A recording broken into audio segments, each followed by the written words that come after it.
Kak se zove, kaže Mlakar, predzadnje pitanje za 10.000 kuna. Sekundama. Motorno vozilo na dva kotača je tik tak, tik tak, se Mujo jebote, jel motor? Točan ono gospodine Mujo, točan, ali nepotpun za dlaku. Žao mi gospodine Mujo, ali imate još zadnju šansu za 20.000 kuna. Zadnje pitanje, motorno vozilo na 4 kotača je... Pa jel to auto jebote?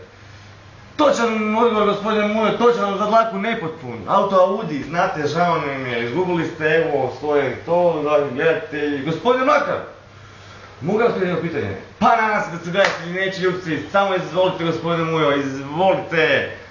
Kao, gospodine Mlakar, imate 10 sekundi, što je to ženama između nogu? Tik tak, tik tak. Pa malo je prosto, nije baš ni vrijeme ni mjesto, kao, ma gospodine Mlakar, gledatelji se neće ljutiti. Pa dobro, pička. Točan ono gospodine Mlakar, točan odgovor, ali nepotpun, pička ti materina. Jesi snimio? Jesam. To ćemo upload.